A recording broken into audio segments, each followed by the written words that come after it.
تصدیق اللہ رب العالمین نے اپنے محبوب کریم علیہ الصلوۃ والسلام کے ذریعے بیان فرمائی ہے. تو ایک اعتدال کی روش میں نے آپ کی خدمت کے اندر پیش کر دی ہے. رفض یہ ہے کہ آپ کو پہلے نمبر پہ لے جایا جائے اور سارے صحابہ کی تکفیر کی جائے, ٹھیک ہے, اور تفضیلی جو فضیلت کے اندر مبالغہ کرتے ہوئے سیدنا امیر معاویہ پر بھونکنا شروع کر دیتے ہیں, اور فضیلت کے اندر مبالغہ کرتے ہوئے حضرت عثمان پر بھونکنا شروع کر دیتے ہیں, فضیلت میں مبالغہ کرتے ہوئے حضرت امیر معاویہ کے والد سیدنا سفیان پر بھونکنا شروع کر دیتے ہیں, سیدنا طلحہ پر بھونکنا شروع کر دیتے ہیں. تو فضیلت کی راہ جو ہے وہ یہ ہے جو سیدنا علی نے خود بیان فرمایا کہ شیخین پر مجھے فضیلت دینے والا وہ الزام تراش کرنے والا ہے, وہ مفتری ہے, جھوٹا ہے, کذاب ہے, اسے میں سیکوڑے لگاتا ہوں. تو لہذا اہل سنت کا مذہب و مسلک یہ ہے کہ فضیلت جو حضرت مولا علی کرم اللہ وجہ کریم کو عطا کی گئی ہے اس سے کوئی مسلمان انکار نہیں کرتا, لیکن جس کو مولا نے خود پسند فرمایا ہے, مولا علی نے جس کو خود پسند فرمایا ہے وہی ایک اعتدال کی راہ ہے. ہم نے اس سے بچ کر چلنا ہے, اس لیے کہ سرکار نے پہلے فرمایا کہ علی تیری مثال ایک کسوٹی کی ہے, اس سے غالی اور خشک دونوں پرکھے جائیں گے. غلو کرنے والا غلو غیر حق, غلو جائز ہے, غلو جائز ہے کیونکہ سید عالم نے آپ کی شان میں بڑا مبالغہ فرمایا, لیکن یہ غلو حق ہے. جس غلو کی مذمت کی گئی ہے وہ غلو غیر حق ہے. تو غلو غیر حق کرنے والا اور سرے سے آپ کی فضیلت کو نہ چھیڑنے والا, ہم سپاہ صحابہ ہیں, صحابہ کی بات کہہ کر گپ مار کر حضرت علی کے ذکر سے چڑھ جانے والے وہ پکے خارجی ہیں. اور دوسری جگہ پر حضرت مولا علی کا نام لیتے ہوئے سیدنا ابی بکر پر لعن تان کرنے والے وہ رافضی ہیں, اور حضرت شیخین کی فضیلت کو کم کر کے اس میں درجہ بلند کرنے والے وہ پکے تفضیلی ہیں. تینوں کا اہل سنت سے کوئی تعلق نہیں ہے. ایک بات, اب آگے چلتے ہیں.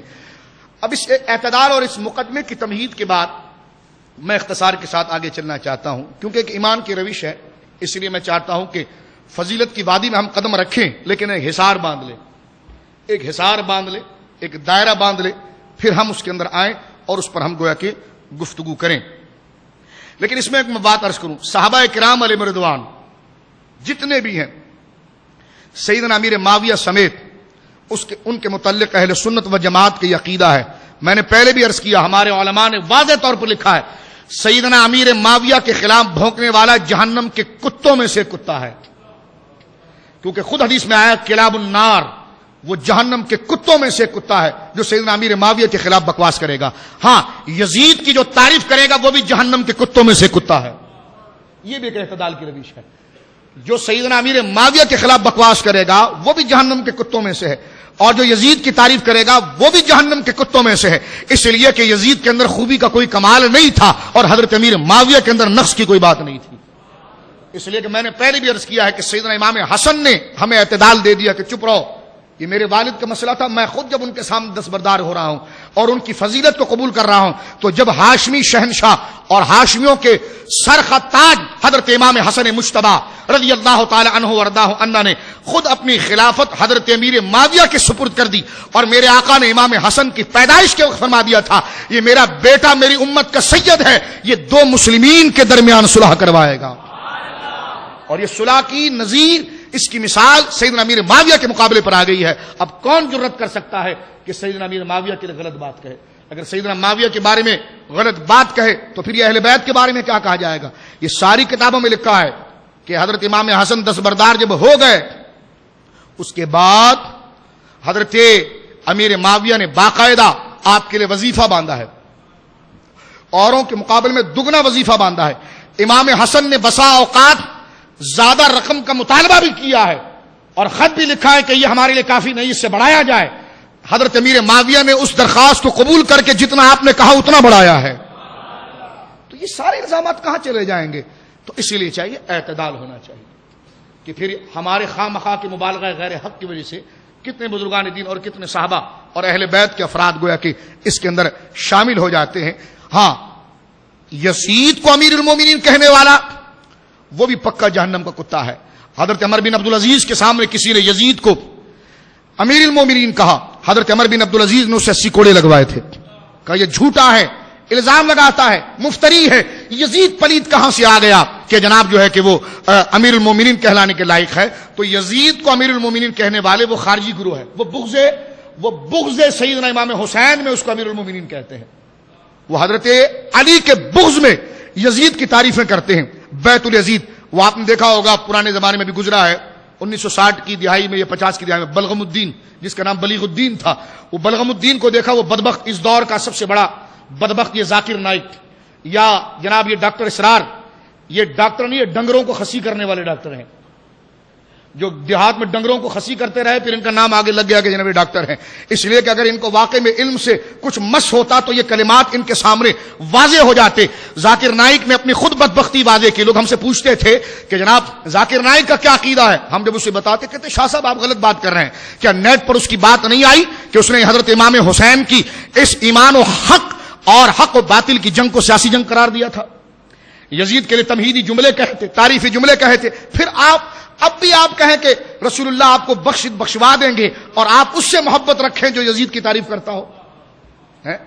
اس کے چینل پر اس کی تقریریں سنیں کہ جس کے دل میں یہ بغض ہے. اور ابھی نیٹ پر آئیے, اس کتے نے ابھی سیدنا محمد رسول اللہ صلی اللہ علیہ وسلم کی شان میں گستاخی کی اور اس نے کہا رسول اللہ مر گئے ہیں, ان سے شفاعت طلب کرنا, ان سے وسیلہ طلب کرنا حرام ہے. اس مردار اور ملون کی شکل آپ نے دیکھی ہے کہ کتے سے زیادہ بھیانک شکل ہے اس کی, کہ جو رسول اللہ کے لفظ کہہ رہا ہے کہ مر گئے ہیں. اگر میں اسے کتا کہوں اور آپ کو ناراضگی ہو تو پھر دوبارہ کلمہ پڑھیے گا. جو رسول اللہ کو مرا ہوا کہے اس کی اگر ہتک آپ کو برداشت نہیں ہو سکتی تو پھر آپ کے دل میں ایمان نہیں آیا ہے. کیونکہ مومنین حضرت علی کی میں ابھی شان بیان کروں گا کہ جس کے دل میں رسول اللہ کی محبت نہ ہو اس کے لیے ہتک کے جملے کہنا یہ ایمان ہے, اور جس کے دل میں حضور کی محبت ہو اس کے لیے تعظیمی جملے کہنا یہ ایمان ہے. تو آپ چینل کے شیدائی نہ بنے, آپ گنبد خضرا کی شیدائی بنے, آپ صحابہ و اہل بیت کے شیدائی بنے. اپنا عقیدہ اپنا ایمان وہاں پر میں نے آپ کو پہلے کہا یہ دل پورا کے پورا ان کے حوالے کریں, پھر اس کو لاک کر دیں اور پھر میدان میں قدم رکھیں. جو ان کی تعریف کر رہا ہوگا اس سے ہاتھ ملائے, اور جو ان کی تعریف نہ کر رہا ہو وہ وقت کا ابلیس اور شیطان بھی کہاں ہو اس کو اپنی جوتی کے نیچے ماریں. آپ یہ طریقہ کار ہے اعتدال کا, ورنہ ایمان نہیں بچ سکتا. میں چاہتا تو اور رنگ میں آپ کو بات کرتا, لیکن نہ میں منافق ہوں نہ مجھے الحمدللہ منافقوں کی طرح بولنے کا طریقہ آتا ہے. ہم جب گفتگو کرتے ہیں تو پہلا سچا عقیدہ نظریہ سامنے رکھتے ہیں تاکہ اس دائرہ کار کے اندر آ کر ہم گفتگو کریں. ورنہ میں کہتا ہوں صرف حضرت علی کے فضائل بیان کرنے سے اگلا تو مخمسے میں شمار ہو جائے گا. جب تک آپ اعتدال کی روش اس کے سامنے نہیں لائیں گے مولا علی پر تقریر کا حق ہی ادا نہیں ہو سکتا. بلکہ نقطہ اول اس کا جو ہے وہ یہ ہے. میں تھوڑا سا اس موضوع کو آگے بڑھاتا ہوں. صحابہ کرام علیہم رضوان, میرے آقا نے ان کے لیے سند پیش کی ہے, اس پر بھی آپ نیٹ پر جا کر پورا اس موضوع دیکھ سکتے ہیں. میں صرف چند جملے کہتے ہوئے آگے اپنے موضوع کی طرف آ رہا ہوں, گرہ سے گرہ باندھ کر, تاکہ رسی اتنی مضبوط ہو جائے کہ جب ہم مدینے کی طرف کھینچے جائیں تو ہمارا ہاتھ سے چھوٹ نہ جائے. ایک گرہ میں نے خلافت کے مسئلے کے حوالے سے لگا دی, جو آپ کے ذہنوں کے مطابق باتیں تھیں تقریباً میں نے اسی کو کرنے کی کوشش کی ہے, ورنہ اس میں ابحاث اور مناظرے والی اصطلاحوں سے میں نے اجتناب بھی کیا ہے تاکہ ہم کسی اور موضوع کی طرف نہ نکل جائیں. ایک بات. دوسری بات میں یہاں پر عرض کرنا چاہ رہا ہوں آپ کے سامنے کہ صحابہ کرام کی جو حضور علیہ الصلوۃ والسلام کے ہیں, یہ کہنا کہ حضور کے صرف 3 صحابی تھے باقی کوئی صحابی مسلمان نہیں تھا, معاذ اللہ, ہمارے نزدیک وہ کہنے والا خود کافر ہے. لیکن دیوبندی علماء کے پاس آپ یہ نہیں دیکھیں گے. رشید احمد گنگوئی سے کسی نے پوچھا کہ صحابہ کو کافر کہنے والا اہل سنت سے خارج ہے؟ انہوں نے کہا جی نہیں, خارج نہیں ہے. ابھی نئے ایڈیشن میں فتویٰ نکالا ہے, نئے ایڈیشن میں صفحہ پھاڑ دیا, اس کی اگر غلط تھا تو اس کی وضاحت کرتے آپ. نکال دیا. پرانے ایڈیشن میں تقریباً 40 سال تک وہ چھپتا رہا, اس میں فتویٰ موجود تھا. اور اس میں آگے کسی نے پوچھا کہ اگر کوئی اسماعیل دہلوی, کل اس کا حال سنا تھا آپ نے, اگر کوئی اس کو کافر کہے تو کہا وہ کافر ہو جائے گا. تو میں پہلے دن سے آپ سے کہہ رہا ہوں کہ پوچھیں کس پارٹی سے ہو بھائی, کس پارٹی سے ہو, کہ صحابہ کی جو تکفیر کہے وہ سنیت سے نہیں نکلتا. جو قتیل کی تکفیر کرے, اسماعیل قتیل کی تکفیر کرے تو گویا کہ وہ اسلام سے نکل جاتا ہے. تو ایک اعتدالی روش ہونی چاہیے نا, ایک اعتدالی روش ہونی چاہیے. مولوی اشرف علی تھانوی صاحب سے کسی نے پوچھا فتاوی امدادیہ کے اندر ذبیحہ کے مسئلے پر کہ میں قربانی کے دنوں میں قصائی لے آیا, قصائی لے آیا, اور قصائی تھا رافضی. کون تھا؟ یہ میں اعتدال کی بات میں چند حوالے آپ کے سامنے رکھ رہا ہوں. یہ جو ہمیں شیعہ شیعہ کہہ کر نعرے لگاتے نا, کہتے تم نے کالا امامہ پہنا ہے, یہ شیعہ ہے. میں نے کہا کالا امامہ شیعوں کا نشان نہیں ہے, کالا امامہ شیعوں کا نشان نہیں ہے. کالا امامہ وہ ہے جو میرے آقا نے ہمیشہ مسرت کے وقت باندھا ہے, محبت کے وقت باندھا ہے. جب سیدہ زہرا پیدا ہوئی میرے آقا بہت خوش ہوئے. صحابہ کہتے ہم نے دیکھا جب سرکار حجرے سے نکلے تو کالا امامہ پہنا ہوا تھا. فتح مکہ کے وقت جب خوشی اور مسرت کا لمحہ تھا میرے آقا علیہ الصلوۃ والسلام نے سر پر کالا امامہ باندھا تھا. میں نے کہا امامے سے نہیں ہوتا چہرہ بھی دیکھا جاتا ہے, خالی پگڑیوں سے بھی کچھ نہیں ہوتا, چہرہ بھی دیکھا جاتا ہے. کہ جس کے دل میں بغض ابی بکر ہو اس کے چہرے پر رونق نہیں ہوتی, اور جس کے دل میں بغض علی ہو اس کے منہ پر پھٹکار ہوتی ہے, اور جس کے سینے کے اندر صحابہ اہل بیت اور مولا کائنات کی محبت ہو اس کے چہرے پھر ایسے نہیں ہوا کرتے ہیں. تو میں عرض کر رہا تھا آپ کے سامنے کہ پوچھا گیا ان سے کہ رافضی قصائی تھا, اسے لایا گیا. اب یہ اعتدال کی روش پیش کرتا ہوں. ہمیں شیعہ کہتے ہیں کہ جی تم نے امام جعفر کی نیاز کر لی تم شیعہ ہو گئے. ہم نے کہا یہ تم نے اعتراض کر کے خود کو خارجی بنایا ہے, اس لیے کہ حضرت علی کا نام لینا خارجیت نہیں ہے, حضرت علی کا نام لینا رفض نہیں ہے. رفض نہیں ہے, رفض وہ ہے جو ان سرحدوں کو عبور کرنا ہے جو میں نے ذکر کیا ہے, جو ان سرحدوں کو توڑنا ہے, اور پوری زندگی علی علی علی علی کہتے ہوئے گزار دینا یہ رفض نہیں ہے, جبکہ اس کا عقیدہ یہ ہو جو میں نے ذکر کیا ہے, جو اس کا عقیدہ یہ ہو جو میں نے ذکر کیا ہے. رسول پاک اہل سنت کی احادیث میں موجود ہے کہ ذکر علی جن عبادہ, علی کا ذکر کرنا عبادت ہے. اور میری ماں حضرت عائشہ خود کہتی ہے نظر الی وجہ علی عبادہ, علی کے چہرے کو تکتے رہنا عبادت ہے.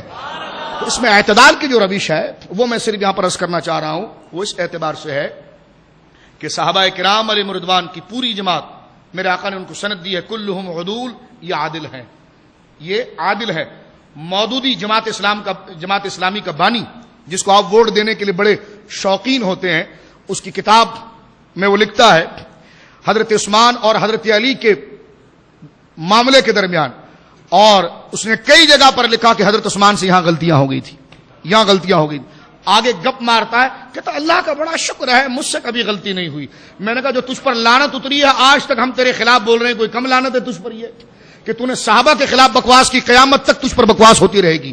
اور وہ بکواس نہیں ہوگی بلکہ اپنے ایمان کے درجات کی بلندی ہوگی, اس لیے کہ جس کی زبان سے صحابہ کے لیے غلط لفظ نکلتے ہیں مصطفیٰ کریم کے امتی اس کی شان میں تعریفی کلمات نہیں کہتے. یہ اعتدالی بات میں آپ کے سامنے پیش کر رہا ہوں, صرف آپ حوالے کوڈ کرتے رہیں. صرف مولوی اشرف علی تھانوی سے کسی نے پوچھا, کل ان کی کتاب کا حوالہ بھی میں نے آپ کے سامنے پیش کیا ہے, یاد ہے کل کی بات؟ ہاں, ان سے کسی نے پوچھا کہ رافضی میں لے آیا, رافضی اس شیعہ کو کہتے ہیں جو ان تمام عقیدے کو نہ مانتا ہو اور جو اس عقیدے کا قائل ہو کہ جو میں نے اہل سنت کے مقابلے میں پیش کیا تھا. کہنا میں نے اس کو لایا ہوں, قصائی تھا, اب اس نے جانور ذبح کر دیا, جانور اس نے ذبح کر دیا, ذبیحہ حلال ہے کہ نہیں؟ یہ بچے سے بھی پوچھتے تو وہ بھی جواب دیتا. میں نے سپہ صحابہ کے کئی لوگوں کو کہا کہ یہ حوالہ آپ ذرا دیکھیں, آپ ہمیں تانا دیتے ہیں, یہ ذرا حوالہ آپ دیکھیں.